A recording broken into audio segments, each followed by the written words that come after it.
Peace, everyone. This is the Real Talk Podcast, and we are back with another one. I'm your host, Tehran, and joined by my brilliant co-host, Roxana.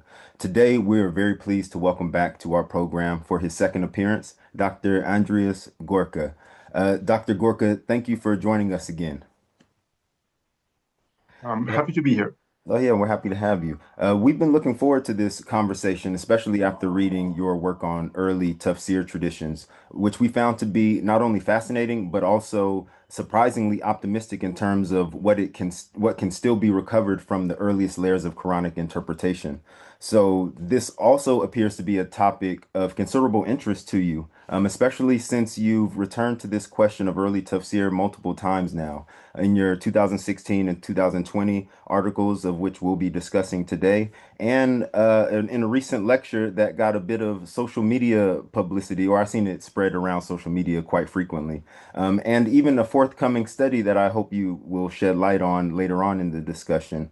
So before we dive into the more technical aspects of your work, I like to start with a more reflective question. When people think of Tafsīr, they often picture the monumental commentaries that came much later, but your research keeps taking us back to the earliest formative layers of Tafsīr. I'm curious to know what keeps drawing you back to this question. What is it about the very beginning of Quranic interpretation that continues to challenge or fascinate you as a scholar? Yeah, there are two aspects to that. So it's not only early Tafsir, but in general, the earliest period of Islam that I find the most fascinating. And that's for two reasons. On the one hand, this foundational phase is the one that all Muslims look back to. So everything, all legitimacy, all authority, is gained by going back to the earliest layer, to the Prophet Muhammad, to the companions.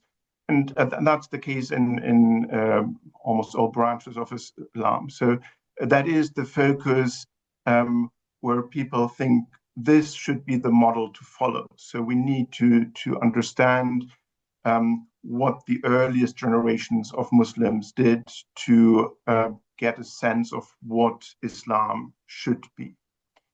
So that is one aspect, that this is a major focus of Muslims themselves, seeing what happened in the earliest phase. And the second is that we know so little. All the sources we have, apart from the Quran, are much later, so date from the second, third centuries and later. And that has led to very controversial views about what happened in the earliest phase of Islam. And I'm interested in seeing what can we actually know about that period. So that's what keeps drawing me back to that very early phase. Yeah, there is a real gravitational pull on early Islam, and you're starting to see more and more people not only read works involving that period, but also a lot more research involving that period. So, in your work, you describe how the historical origins of Quranic exegesis has been a very contentious question within Islamic studies, and that three main positions have crystallized in that regard. Could you outline these positions and why they have proven previously to be so irreconcilable as you described them? Yeah, so if we look at the later major commentaries, we can see that they don't just give the opinion of the authors of the third and fourth centuries, Tabari and others, but they usually trace these opinions back to earlier scholars. So the question is, what do these names signify? And there have been basically three approaches to that. One is saying, well, if in these later commentaries something is traced back to an earlier figure, we can accept that as that's where the information comes from. So that basically we should trust the ascriptions, we should trust the lines of transmission, and assume that unless there is a specific reason to assume that this cannot be the case, that this is where the information actually comes from. The second position is that we have to be more careful with that. And that is basically because when we look at these early traditions, there are quite a number of contradictions. So that, for instance, there are numerous traditions traced back to Ibn Abbas, the first and most important figure of exegesis.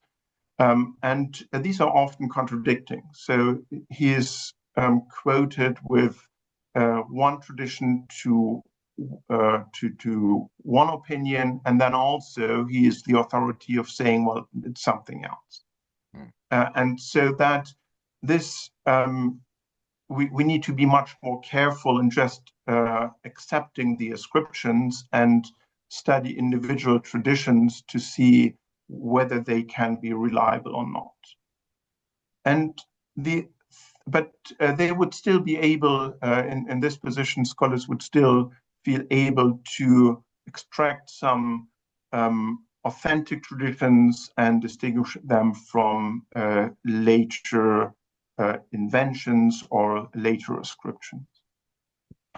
And the third approach believes that the lines of transmission, the Isnāds and the ascriptions to earlier authorities are basically a fiction and more a literary device. So that this is not actually coming from earlier scholars, but that the recourse to earlier figures is just a literary device saying, well, this has authority. So it has nothing to do with any of these figures, but is there is no use in actually analyzing the Isnāds because the Isnāds were only introduced at a later stage. And what would be required to sort of overcome the academic stalemate that exists now between these three positions around tafsir, and sort of what wider benefit would moving past those sort of three quite mutually exclusive positions bring to the fields of Islamic studies as a whole? That is going back to the question of what can we know about early Islam? And based on these approaches, can we trust the sources to some degree or not? That led to very different models of how Islam emerged. And some very revisionist models saying the Islam did not emerge with the Prophet Muhammad or was mostly formed rather in Syria or Iraq than in Arabia, that the Quran may be much later than we assume that it is. Based on the different approaches scholars take, they can easily fit most evidence to support that and explain the evidence in light of their basic approach. And so what I try to do is to say, well, we should actually not start with the position and try to prove that position, but find criteria which more or less objectively can tell us where information is coming from. So trying to base our view of early Islam less on assumptions that lead us in our scholarship on early Islam, but rather on what is the actual evidence, and starting from seeing what can we know and what can't we know. So a more nuanced approach, a more careful approach, less trying to already put the evidence into one specific view, but rather see what can the evidence itself tell us. Totally agree. Let the evidence speak for itself. And so, in developing criteria that can be used to date possible early exegetical traditions, why did you choose to focus on individual traditions recorded in different sources rather than on whole tafsir works ascribed to particular figures, which have been the objects of previous scholarship on the origins of tafsir? Yeah, there are 2 points to that. Firstly, the actual tafsir works that exist, that we know that were written as tafsir works, are rather late. So we do not, and the Muslim tradition does not claim that most of the early scholars wrote books, but they transmitted traditions, they had opinions that were recorded, but not necessarily in writing. They were preserved in oral transmission, but they were not, even if they took notes, they didn't produce books. So the focus on books only starts basically then with the time of Muqatil bin Sulaiman in the middle of the 2nd century, where we have actual books. And in the earlier periods, we at best have collections of what students of these scholars collected, or possibly even later ones. So that is, if we want to go to the very early phase, we know that there were no real books on the topic. So we need to focus on traditions. While I don't focus on the major collections of traditions like the ones of Mujahid or Ibn Abbas, is also because they tend to be a bit contradictory in themselves, not these collections, but if we compare these collections to other views that the same scholars are said to have in different collections, then there appear some contradiction, and that makes it difficult to decide what of that would be the original views of these scholars. So by focusing on individual traditions, we're not looking at how they were transmitted together as a collection of views, but rather how they were transmitted independently. And that may give us a better view of what they may actually have said. So if many independent sources agree on something, there's a better likelihood that this could actually be the opinion of someone. In terms of dating traditions, by examining the content, why is it so difficult to date exegetical traditions, so tafsir traditions, using direct or indirect references to historical events, terminology, or sort of doctrinal positions that can be dated externally? Yeah, firstly, most of the exegetical traditions do not contain any such references.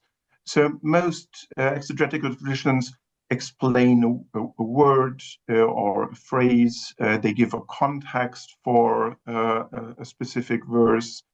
They may explain features of that verse or how it relates to others. None of that necessarily includes any reference to anything that can be dated externally. And most of the references would not be to events that actually happen at the time of the people who transmit these these traditions. So that's on the actual events. With regard to the doctrinal positions, there is a bit more possibility to say, well, if tradition mentions a doctrinal position that we know only developed later, then it must be late. That Ripon has one of an example saying, well, if there is an explanation of the verse, the book and the wisdom, al-Kitab wal-Hikmah, and that the Hikmah refers to the Sunnah of the Prophet, which is the position of Shafi and was developed around that time, then we can know that these traditions will not have been very early, so they cannot come from the companions. But we are a bit of a problem.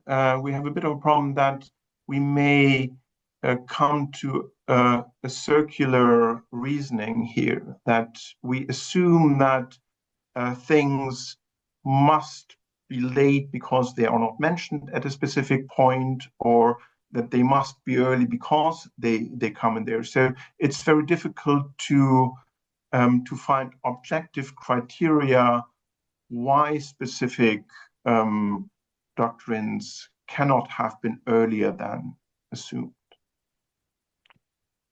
Which, I mean, leads to our next question. One of the criteria that you set up was early attestation of certain traditions. But does the lack of early attestation of a tradition decisively prove that it is of late origin? You kind of went into that, but if you could just clarify a little bit more.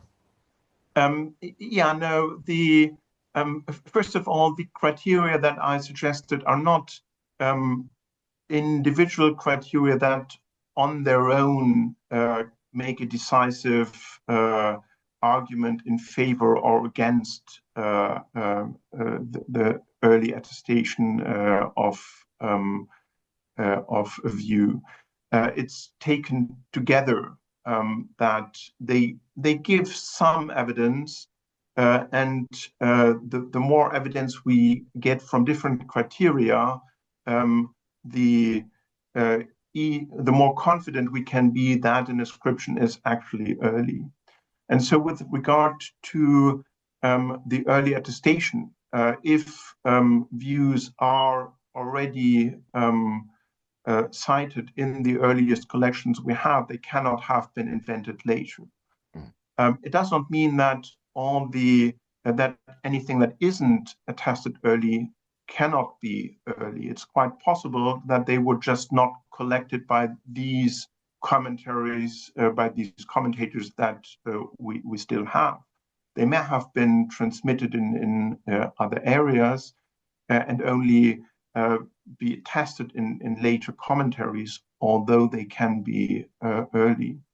It is just on the other side. So if we have early attestation, that is an indication that these attestations are more likely authentic.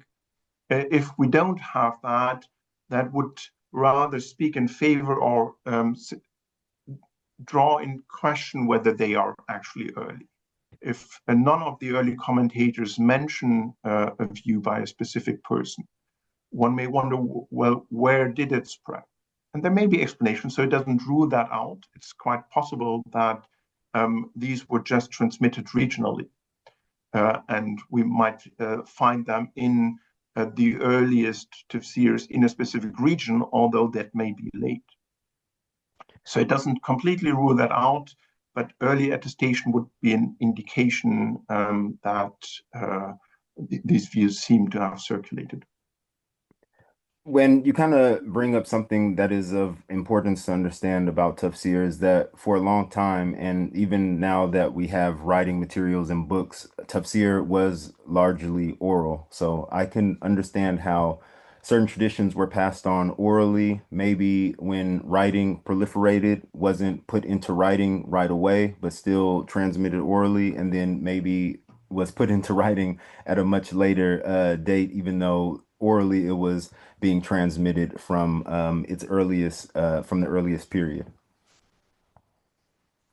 Yeah, I think that's what we have to assume, and all the evidence points to that, that in the earliest two generations, we have at best some note-taking, if at all, and even based on notes, the transmission would mostly be oral. So you would possibly look into notes, but transmit the traditions orally. And the oral component remains important for at least until the beginning of the 3rd century. So until then, even with the production of real books like Muqatil's Tafsīr or Ibn Ishaq's Kitab al-Maghazi, the Muwatta of Malik, we see that although they were clearly conceived as books and written, they are transmitted in different recensions. So there are different ways to transmit that, and the oral component still plays an important role in the transmission of these works. But from that time onwards, we at least have a tangible written transmission. Before that, it's more likely just notes at best or just memory. In what circumstances can the internal consistency of a corpus of traditions be regarded as evidence in favor of its authentic ascription to a specific historical figure? It doesn't matter if that corpus is contained within one text or whether it's individual traditions that are ascribed to the person that is collected in various different texts. Yes, that it does make a difference on whether you just focus on one commentary and see whether there are inconsistencies there, or the transmitted collected works or traditions of a scholar. Because in the transmission of these collections, the transmitters may have well spotted contradictions and removed them. Because they may have felt, well, only one of the two can be true. So that's why I propose to look at a broader field, to basically look at all the traditions that are transmitted or are ascribed to a specific person, and see whether that attribution is consistent throughout all the traditions, all the commentaries, that they all claim that this one view is held by this one scholar. And that wouldn't necessarily prove that they are authentic. It's more the other way around. If you have lots of contradictions, that seems to be an indication that they cannot all be, the attributions cannot be all correct. We would expect that usually a scholar has one specific view on a topic and would give one interpretation. They may occasionally have changed their mind and then given a different explanation. But we would not expect that one scholar explains the same term in very different ways and says, well, it means that, and then it actually means the opposite.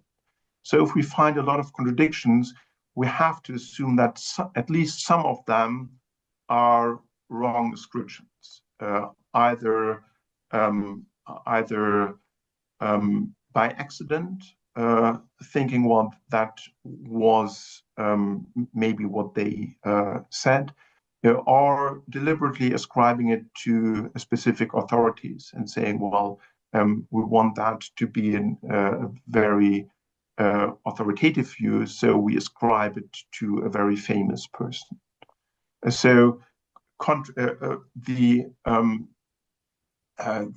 existence of a lot of contradictions points to that at least some of these cannot be authentic, some of these traditions. And how useful is it to identify whether a specific tradition represents a unique or original view when trying to assess its authenticity, particularly in light of the way interpretations were transmitted from teacher to student within scholarly circles? So having a unique view that isn't then found anywhere else can be quite difficult. Yeah, it's not easy to find these unique views, and indeed, so we have to assume that students of a specific scholar may have also adopted their views, and some of the views, if these are explanations that people did, it's quite conceivable that different people gave a similar explanation. In particular, if that goes back to the earliest generations, we may assume, well, yes, maybe they just remembered what that referred to, so why should they disagree on that? So the point of unique or very original views that are only ever ascribed to one person is it's very difficult to explain that they are not ascribed to someone else if they don't originate with that person. So how can we explain that all scholars or later commentators agree that one specific view was only held by this person if it wasn't? So if it is a late attribution and not authentic, why would they all agree that this goes back to one specific person? So that is an indication, again, one of many criteria we can see, well, if we have these unique views, the easiest explanation is they actually go back to the person to which they are attributed. That seems quite natural. That would be the outcome that we would expect. If that is the view of that person, then why shouldn't people agree that this is the view of that person? The lack of originality does not necessarily mean that this is not authentic, and we wouldn't expect that any one figure only produced original views. So we would usually expect that there may be some original views in the statements, in the collected statements of a scholar, but that some of the other views may well be shared views with other early figures, also with their students. You discussed the criterion opposition as a possible tool to date traditions. How similar is this to the criterion of dissimilarity used in biblical studies? That is basically a very similar thought. So the idea is that if you have a tradition that clearly opposes views that are established by that point, that these are likely to be earlier than that. It doesn't necessarily mean that they have to go back to the figure to which they are ascribed. But it seems to be that they will not have been invented after a specific dogma was established. And that also it applies to the people who collect these views. So if they collect a view to then say, well, that view is actually wrong, it's very unlikely that they made that up. So why would you collect a view to then say, well, yeah, that's a view that someone held, but it is wrong. So that also gives an indication that it must be older than the collection where it appears. And I am interested. Oh, go ahead. Go ahead. No, go ahead. Go ahead. Go ahead. Oh, well, I am interested in how Isnād analysis can complement all of the criteria you have discussed in dating your in your work on dating exegetical traditions.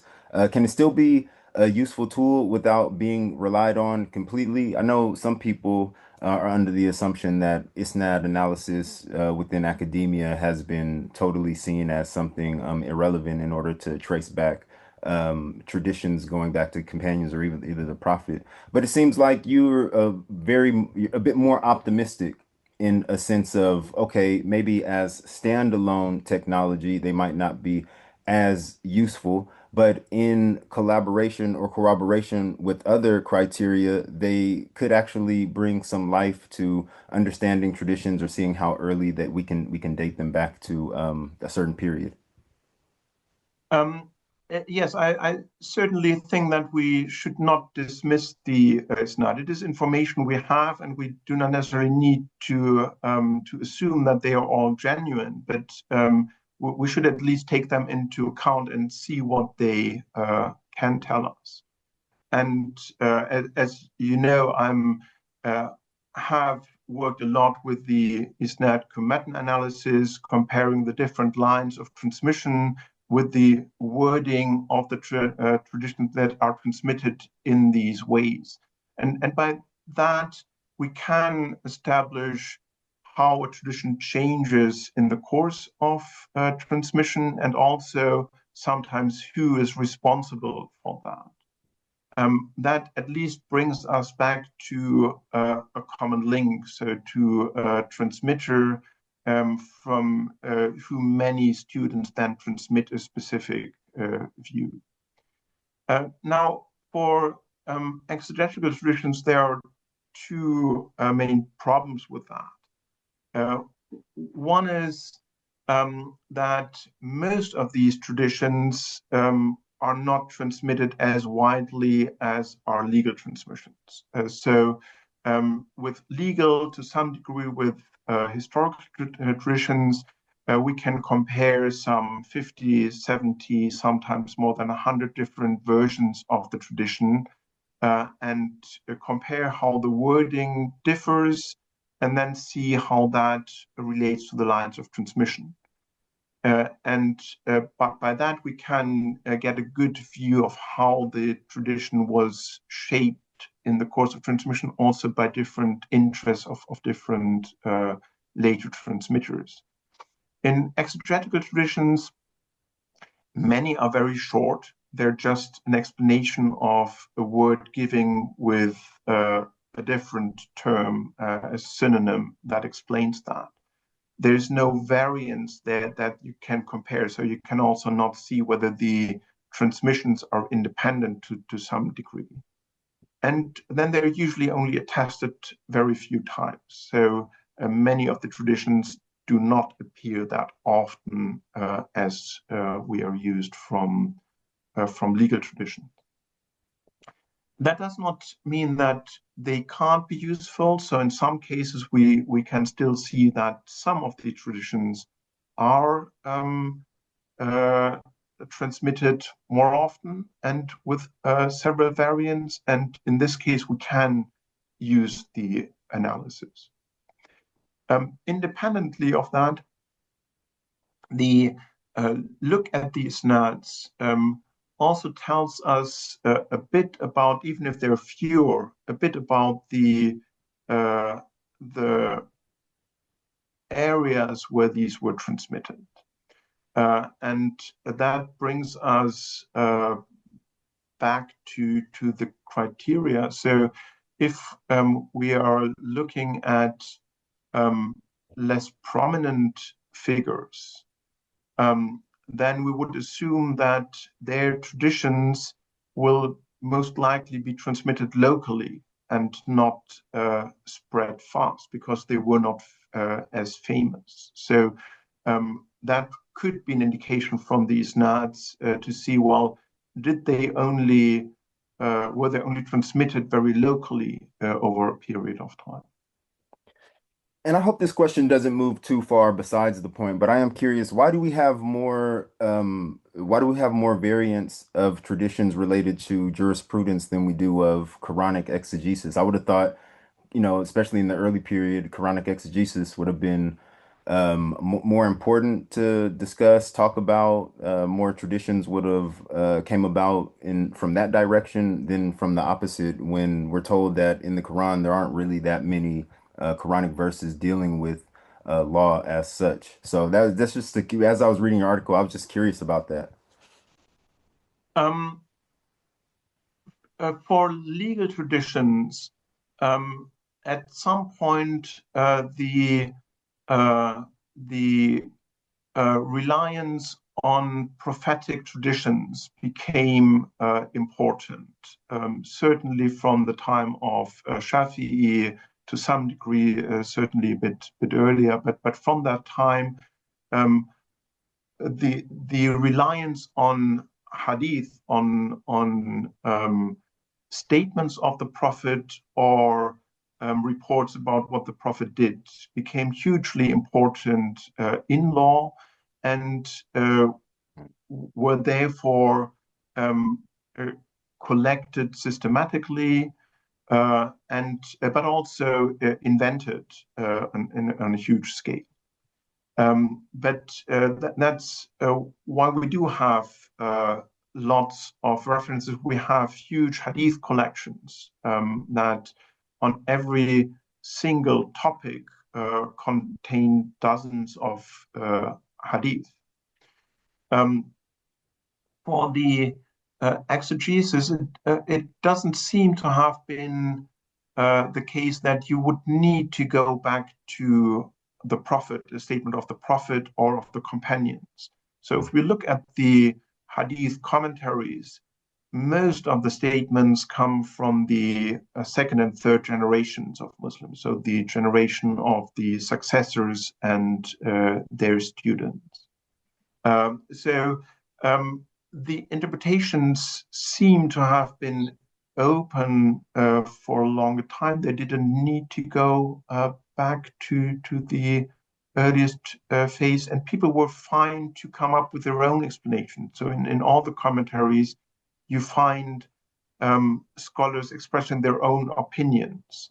So the reliance on earlier tradition wasn't seen as important as in law.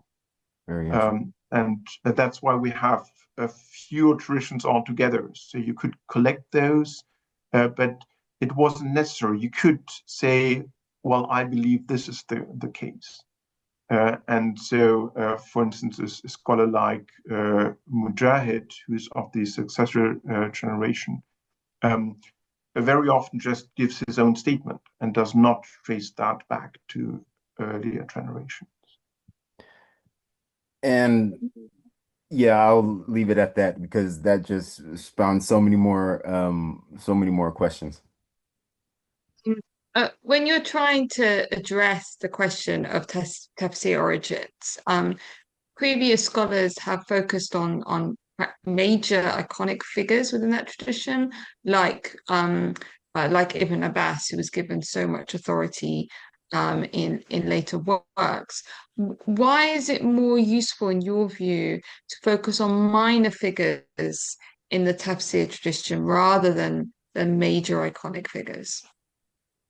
The main reason is that with the major figures, you will, it is very likely, and in some cases can be proven, that that specific views were later ascribed to them, which they did not actually hold.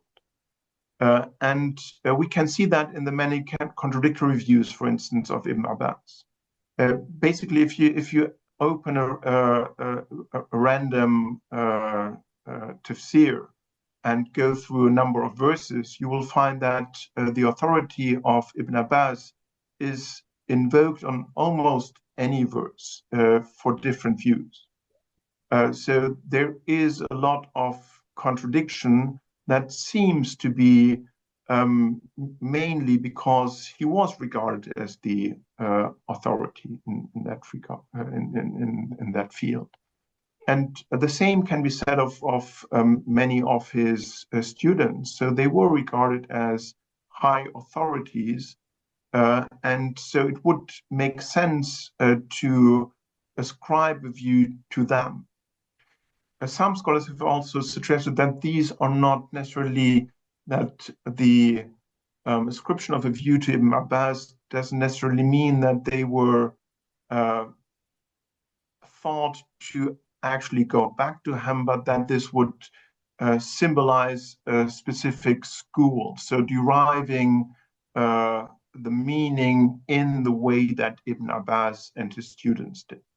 So it's more of a school of Ibn Abbas rather than the figure of Ibn Abbas.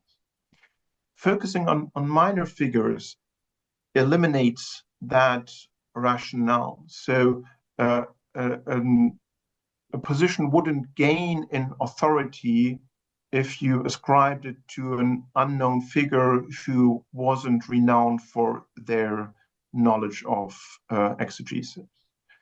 So you could as well use your own view, or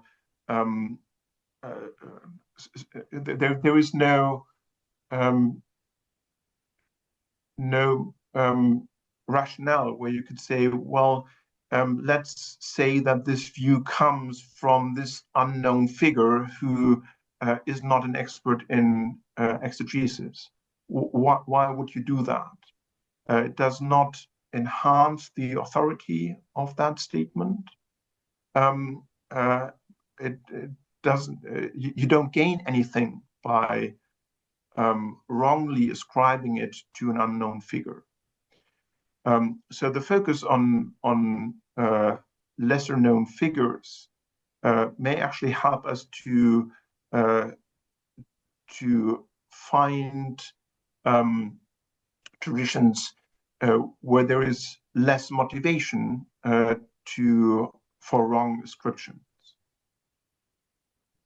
And one of those minor figures that you focus on in your articles is Abū Mijlaz. You cite a striking anecdote in which he was teaching Hadith when a man approached him and asked him to recite a surah instead, to which Abū Mijlaz allegedly replied that reciting a surah was not more meritorious than what they were currently doing.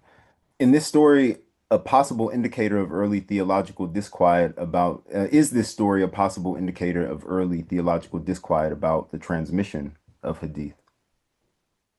Well, yes, it certainly can be. So the question, should Hadith be transmitted at all? Is the Quran more important? So the question on the role of Hadith certainly comes to light in that anecdote.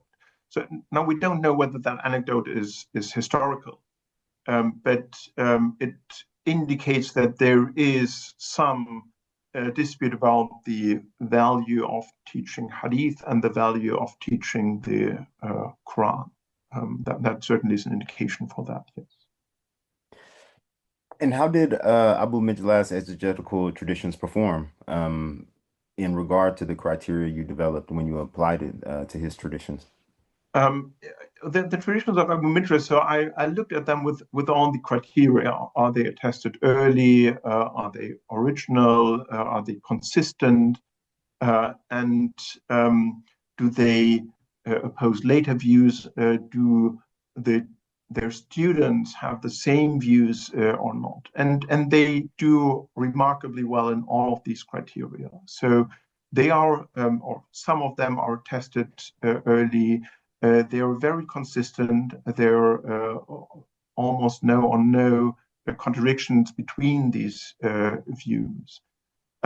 They sometimes seem to have been opposed from an early time onwards.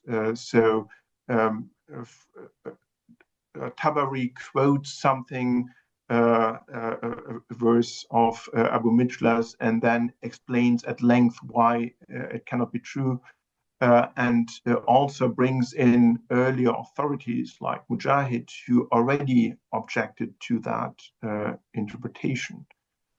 So it does remarkably well. So all the indications seem to rather indicate that the ascriptions to Abū Mijlaz are actually correct so that these views go back to Abū Mijlaz, or there's nothing that would indicate that they shouldn't do. And it's not the individual criteria that are important here, but the set of all the criteria. So all the criteria rather point to the assumption that the traditions ascribed to Abū Mijlaz go back to him, while none of them give any indication that they shouldn't. In addition to his tafsir statements, you also discuss several variant readings of the Quran that are recorded on the authority of Abū Mijlaz, including variations which suggest that he viewed the Uthmanic text as corrupted. Would this have any implications for our wider understanding of the diversity of variant readings in the first century, and also maybe the nature of Quranic transmission during that time? It doesn't completely change our view of the early transmission of the Quran. So we know that there are variant readings, and many of them are recorded, and they're discussed at length in the Tafsīr tradition. Focusing on Abū Mijlaz or other figures shows that there may be some more than we have previously looked at, that they were discussed, at least. So Abū Mijlaz lived at the turn of the 1st century, died in the beginning of the 8th century, that at that point there is still a discussion ongoing about these readings. So that hasn't been settled. So that may lead us to look at all the different readings that they were with an open mind, and saying, well, we can see that there is discussions ongoing at that point. So with the establishment both of the text by Uthman or later by Abd al-Malik and al-Hajjaj, who was said to have introduced some more features to the text to eliminate variants. Variants were still transmitted and discussed. What the implications are for the transmission of the text, that would need to be established by a real thorough study of all the variants we have. When can we date them? Who held them? In which regions were they held? So is that specific to some regions with specific traditions were still held in high regard? So it may give us some indication or some further reason to think about the transmission of the Quranic text. But it doesn't bring completely new insights into that. So it's more nuances we can see, where we can see, well, we can in this case see where at what time do we have the evidence. But that there were different transmissions, and the ones that are credited to Abū Mijlaz are mostly ones that are held by others as well. So it's not that all of these readings are unique and we learn something completely new. There are some that are mostly or only ascribed to him, and that seems to be an indication that this is that this was actually his view. Otherwise, that's difficult to explain. But with the others, we cannot really tell in the same degree of confidence. In terms of your study of his narrations, your study indicates that Abū Mijlaz's Tafsīr traditions belong to the oldest layer we have of exegetical traditions. What do their contents tell us about possible theological interests and sort of exegetical devices that predominated in the Muslim scholarly community within that first century? And you also, study another figure, Ұрwa ibn Abū, how do the contents of his traditions compare to Abū Mijlaz, who would have been his contemporary, I assume, at that time? And do the contents substantiate previous academic theories about how Muslim exegesis developed historically or evolved? Sorry, that's a lot.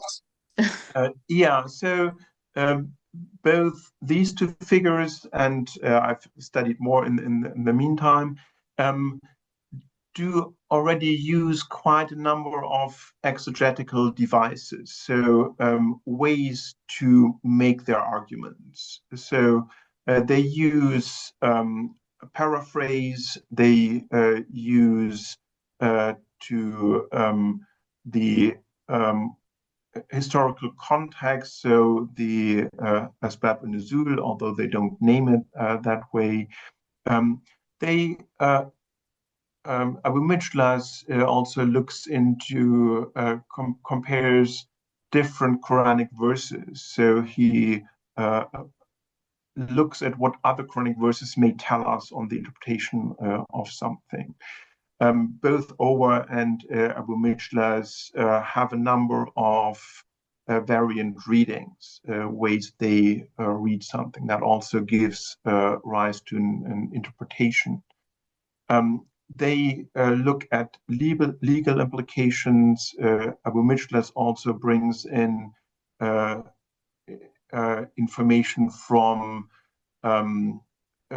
Christian and Jewish traditions, so outside the Quran, to explain that. And they also have narrative elaborations where a story is told to explain a specific phrase or Quranic verse. Then these already go back to the time of Ұрwa and Abū Mijlaz, so late first, beginning of the second century. That tells us that these devices seem to have been known by then. That goes against some of the very revisionist views, namely by Wansbrough, that some of these devices can only have been later. So some of these devices presume that there is a fixed written text. So the variant readings only make sense if you have a fixed text and then have different ways how you can pronounce that text, how you can use a different vocalization or different diacritical marks or different letters to do that. That assumes that there is already a written text. So that seems to be very much established by that.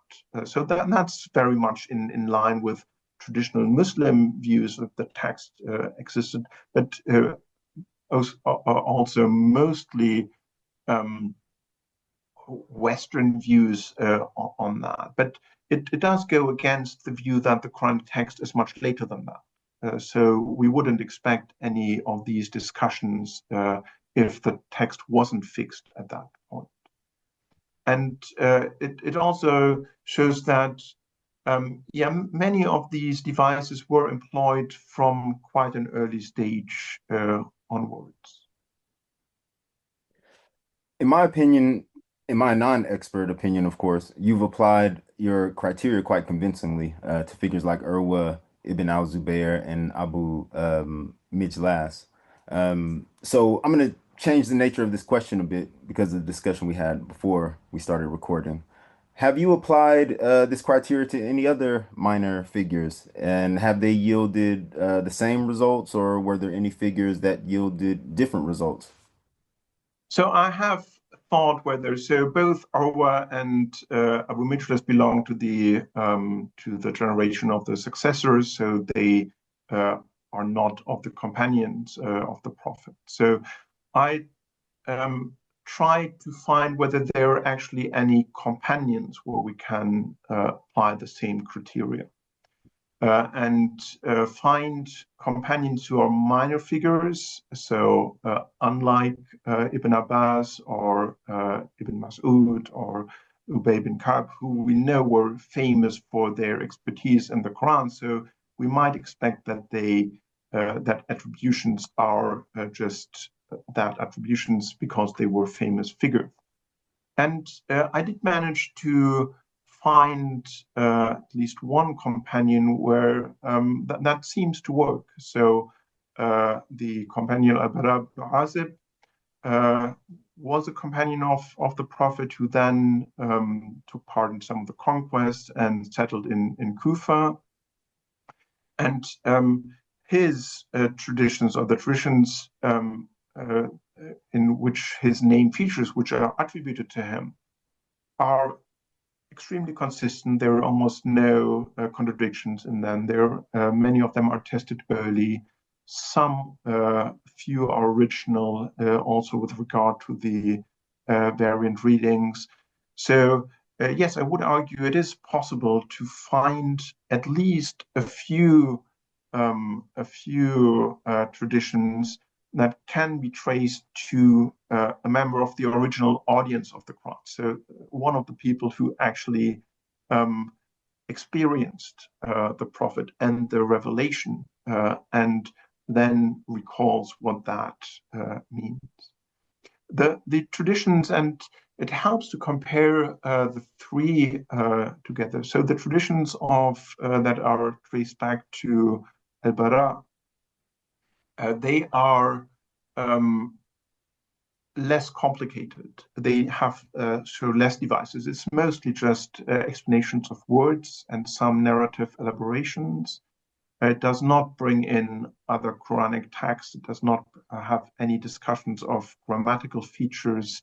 It does not bring in text from the Jewish or Christian traditions. So they seem to be simpler and represent a more original state of the development, so an earlier stage of the development. Very interesting. A final, perhaps more speculative question. Do you think it's possible, even in part, to recover something like an original commentary on the Quran by the Prophet Muhammad himself? Or does the nature of the early evidence kind of make that an unattainable goal for historical scholarship that we just need to let go of? I would say with the methods I apply, that is not possible. Basically because they need to focus on minor figures, and the Prophet obviously is not a minor figure. So there would be a reason, a rationale why someone would want to claim that a tradition is actually going back to the Prophet. So one major part of the criteria does not work in that case. And that does not mean that it will remain impossible to find any evidence that there may be exegesis of the Prophet. It's very likely that the Prophet did explain some of the verses. But this wouldn't work with the criteria I suggested here. So there may be other ways that this can be done. But with my approach that I suggested here, we wouldn't be able to convincingly argue that a specific tradition or specific set of traditions actually needs to go back to the Prophet. The point here is that it's not the individual tradition that I focus, but the whole corpus. So you need to have the consistency in the whole corpus. And that will again be very difficult when we look at the Prophet Muhammad, as it's very unlikely that there are no different views attributed to Muhammad. It's not inconceivable that is the case in some specific points, but we won't have the same opportunity to look at basically everything that was traced back to a specific person if we want to apply that to Muhammad. Okay, and I mean, on that note, that's all of our questions. We were interested in a forthcoming article you have coming out on the same subject, just about. Could you just give us a glimpse of what that might entail, or? Yeah, that will be the article on al-Barā bin Azib, so the companion of the Prophet, where I further develop some of the criteria that I mentioned that I started to develop in the articles you mentioned, and then try to apply that to al-Barā bin Azib, a companion of the Prophet, and basically argue that we can get an idea of what he held as attribution. So that will be forthcoming in Day Islam probably next year. Interesting. Look forward to reading it. And if there's not anything else, we've totally enjoyed this discussion. I thoroughly enjoyed reading your work. And yeah, thank you for appearing again on our program. Last time it was about 3 years ago. Hopefully next time it won't be so long. There are many other works of yours that I'm interested in reading. You shared another article with us, before recording that obviously didn't have anything to do with the discussion today, but it was still interesting. So we're excited to see what else you have in store for us. Happy to come back here. It's always a pleasure. All right. Well, on that note, thank you, Dr. Görke. It was a pleasure having you. Thank you.